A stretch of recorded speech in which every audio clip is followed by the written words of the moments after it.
Hi, I'm Andy DeBillis at the European People's Party's Congress in Warsaw, Poland. With me is Wim van de Kamp, a 23-year veteran of the Dutch Parliament, and by all accounts the champion Twitterer of that country, at least politically, who now aspires to become a member of the European Parliament.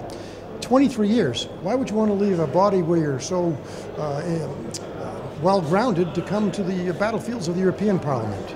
Thank you for this question. It is asked me a lot of times the last half a year. I'm 55 years now, and our party asked me to take this challenge. And for me personally, it's a big challenge to change from one parliament, which is stable, which is well grown. I go to a new parliament, the European Parliament, which is still developing. And that's for me the reason I'm going to change in the 4th of June.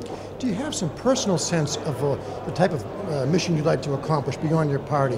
What are the primary issues that drive you to want to be in that body?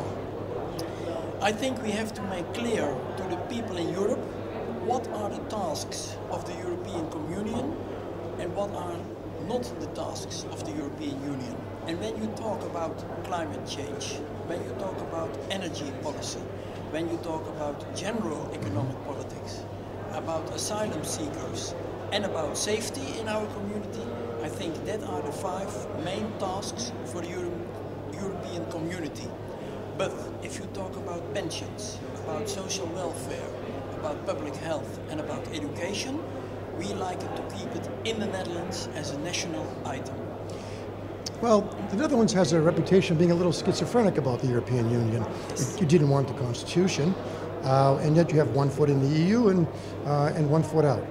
How do you bridge that gap? How do you push the issues that you think are important while sidelining those you think that are not?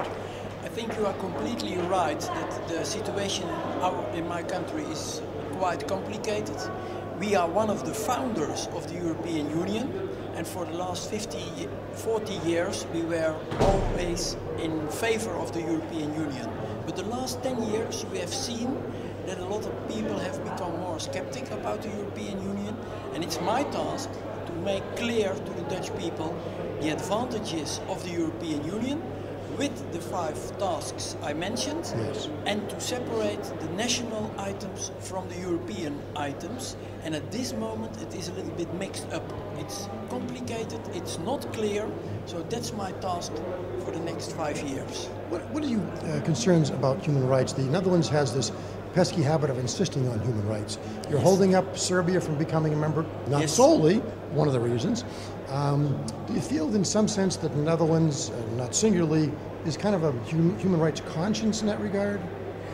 I think the human rights in the Netherlands is always a tough political item, especially connected to the European Treaty on Human Rights, the whole Strasbourg complex. And I think sometimes the Dutch people are a mixture of being the tradesman and being the minister. So we always have a little finger to the rest of the world, take care of the human rights. And I think it's in our natural habitus.